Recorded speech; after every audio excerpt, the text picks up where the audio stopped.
Olá, minha irmã, eu sou Padre Marcelo, da Diocese de Taubaté. Hoje é dia 18 de março de 2024. Vamos lembrar o que nós ouvimos ontem na missa, quinto domingo da Quaresma. No Evangelho, Jesus usa aquela frase forte: se o grão de trigo cai na terra não morre, ele continua só um grão de trigo, mas se morre, produz muito fruto. Vamos meditar sobre a nossa experiência de dar frutos no amor. E vamos ver qual seria a relação entre o amor e o jejum. Bora refletir.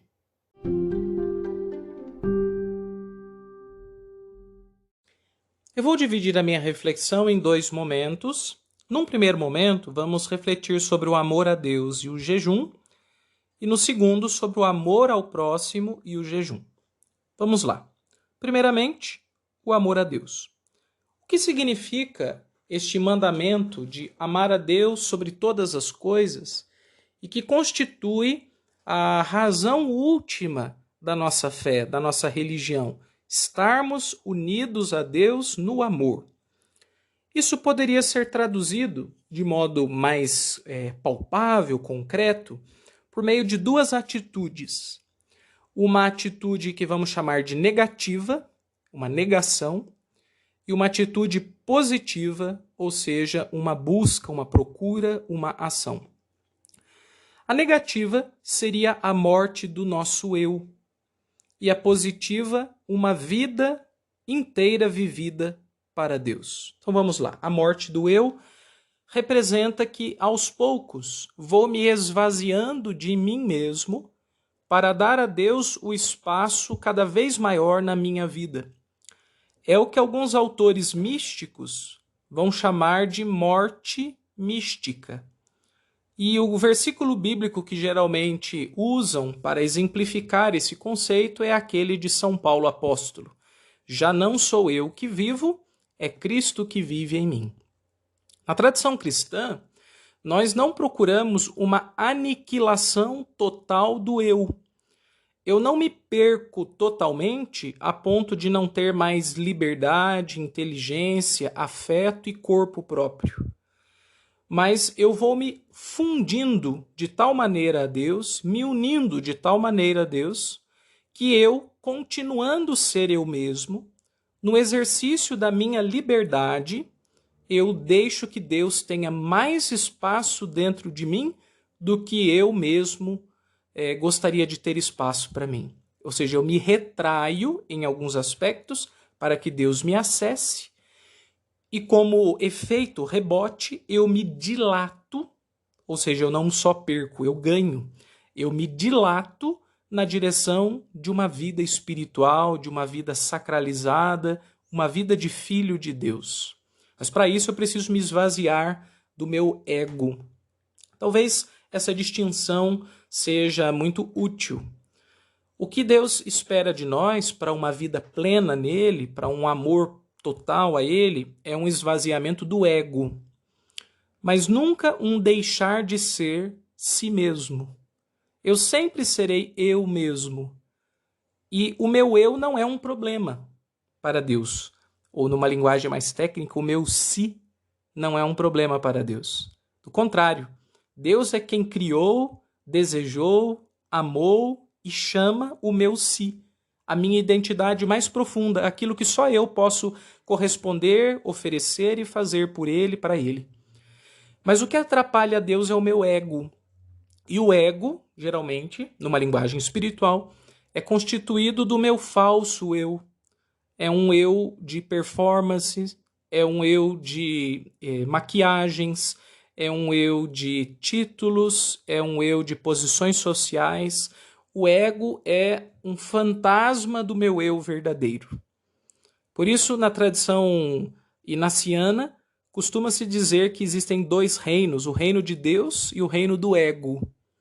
E que para servir a um dos reinos é necessário renunciar ao outro. Querer viver só para si é acabar renunciando ao reino de Deus. E renunciar a si mesmo, ao ego, é abrir espaço para que o reino de Deus aconteça em mim e para que eu morra e ressuscite como um novo eu, não mais aquele velho ego adâmico, ou seja, do pecado, da vida velha, da ausência do Espírito, de uma vida sem ter passado ainda pela Páscoa do Senhor. Amar a Deus é ir morrendo para poder deixar Ele ir vivendo dentro de nós. É a morte do ego. E uma segunda característica é viver uma vida, toda ela em função de Deus. Então, tudo que eu faço ou deixo de fazer, eu o faço em função de Deus. Eu trabalho e ofereço o meu trabalho para Deus. Eu passo por uma dificuldade e também vivo o meu sofrimento unido a Deus. Eu estou vivendo uma alegria e louvo a Deus. Toda a minha vida é permeada e entregue como ofertório nas mãos do Senhor. É uma vida inteira vivida para Deus. E nesse sentido, o jejum pode ser muito útil, porque o jejum me ajuda a ir morrendo para o meu ego, porque ele vai me ajudando também a tirar as minhas paixões, a vencer os meus desejos desordenados, a ir além das minhas próprias forças, a me superar. Tudo isso num exercício de limpeza, de abrir espaço para que a graça de Deus possa acontecer na minha vida. Como diz Santo Inácio de Loyola, quanta coisa Deus não poderia fazer em mim se eu não lhe impusesse nenhum obstáculo. Nossa primeira obra espiritual é tirar os obstáculos da frente de Deus para deixar Deus entrar. E o jejum ajuda a vencer essas ervas daninhas. Porque no jejum eu vou combater aquelas tendências, aquelas inclinações mais fundamentais da minha natureza humana envelhecida pelo pecado. E eu quero me rejuvenescer espiritualmente na graça. E ao mesmo tempo, o jejum me faz viver para Deus, porque jejuar por muito tempo sem ter uma razão de fé costuma ser bastante cansativo. Claro, tem pessoas que jejuam por razões médicas ou de saúde que duram muito tempo no jejum por conta daquela razão médica, etc. Mas eu digo, fazer um jejum espiritual sem espiritualidade é muito difícil. O jejum tem que ser posto numa visão maior. Ele precisa de uma visada. E para onde eu vou olhar? Vou olhar na direção do Senhor. Estou fazendo isso por Ele. Então, o sofrimento que me causa não comer alguma coisa, a dificuldade que me conter, me temperar nas refeições, etc. Às vezes, assim, uma vontade incontrolável de sair fora do meu propósito. Tudo isso eu vou vivendo e sem alcançar frutos imediatos, porque eu fico um bom tempo no jejum e parece que não está resolvendo nada, só tem dor de cabeça, só tem cansaço, só tem desânimo. O que me sustenta enquanto os frutos não vêm? Me sustenta a consciência de que eu faço isso porque eu vivo para Deus. O jejum acaba sendo um exercício de grande amor ao Senhor. Por isso, jejuar e amar são parceiros nesta caminhada. Só que, daí o segundo ponto da minha reflexão, existe também um amor ao próximo. E o jejum também faz parte do exercício desse amor. E eu colocaria aqui duas razões para isso. Primeiramente, porque toda a vida espiritual cristã deve se traduzir numa vida de caridade. Seja de que tipo for, mas não existe vida espiritual baseada só em vida interior. Uma vida espiritual integral, completa, é sempre vida interior e vida exterior. Então eu rezo, medito, comungo, reflito, faço silêncio, contemplo, adoro, vida interior. Mas eu também ajudo, auxilio, exerço paciência, faço caridade, trabalho na minha paróquia, vida exterior. Todo o meu jejum, entendido como prática interior, também deve se traduzir em boas obras. Nós somos filhos das boas obras.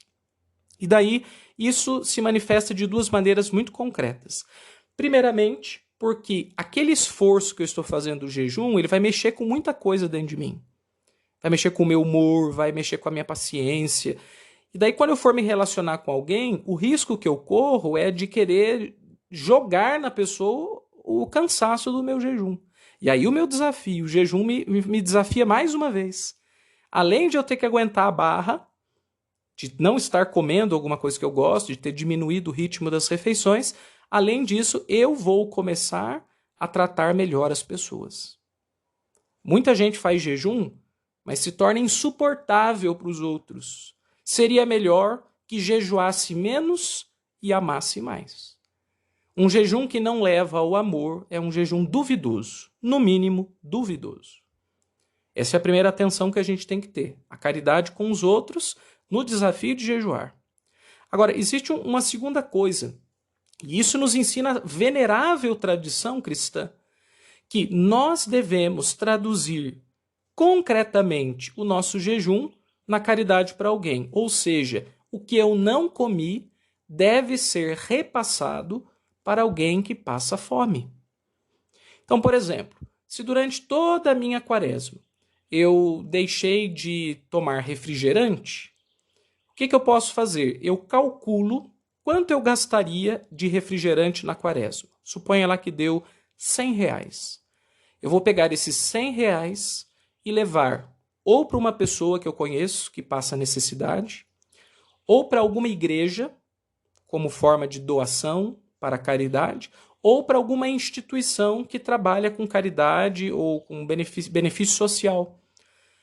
Porque aquilo que eu tirei de mim durante a minha quaresma, eu não economizo para depois voltar a comer na Páscoa. Eu tenho que tirar tudo. Eu não só não comi, como eu também vou agora pegar o correspondente daquele jejum e passar para outro. Porque senão, no fundo, não é bem um jejum, né? É só uma espera programada. Então, por enquanto eu não estou comendo, mas eu estou guardando aqui. E quando chegar a Páscoa, daí eu volto e como tudo e bebo tudo e etc. Então, meus irmãos, é uma forma muito concreta. Calcule em reais quanto vale o jejum que você fez, que você deixou de comer e de beber. Traduza em dinheiro e repasse para alguém que precisa. Agora, uma segunda forma é repassar diretamente em matéria-prima aquilo que você não comeu. Então, suponha lá, eu nessa quaresma não comi pão de sal.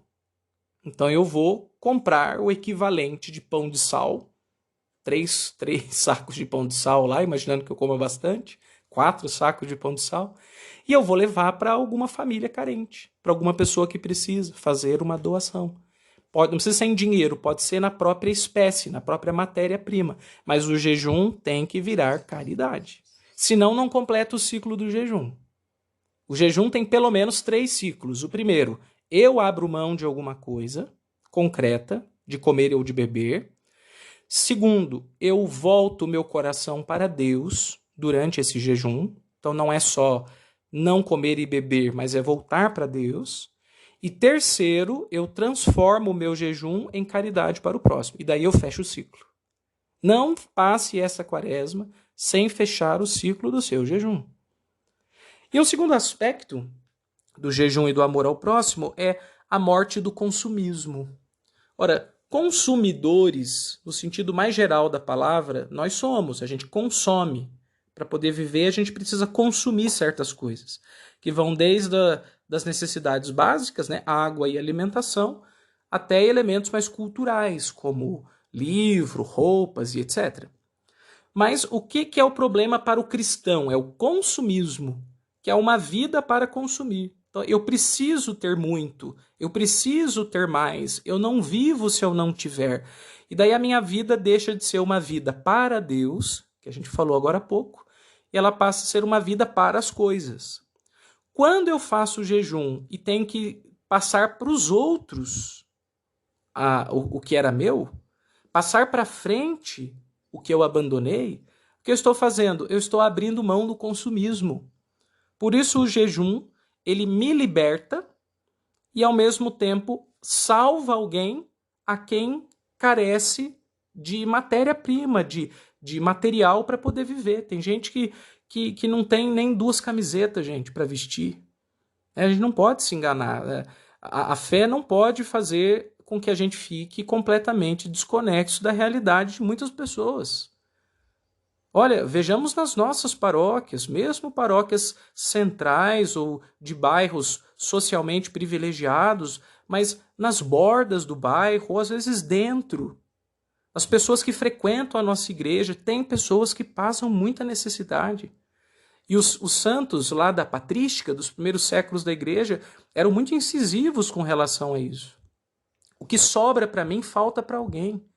Por isso, nada mais cristão do que pegar o que me sobra e passar. Não é resto. Não é fazer como algumas pessoas fazem, que doam qualquer coisa, roupa estragada, comida velha, shampoo usado. Isso aí é um desrespeito, é uma imensa de uma falta de caridade. Mas trata-se de passar para o outro uma coisa da qual eu me libertei. Para mim vai ser libertação, mas para aquela pessoa vai ser salvação. Porque para mim que tenho 30 camisas, me desfazer de 10 talvez me deixe mais livre em relação às coisas materiais. Mas para aquela pessoa que só tinha 2, aquelas 10 que ela vai receber vai ser de grande graça e de grande utilidade. Traduza o seu jejum em amor ao próximo.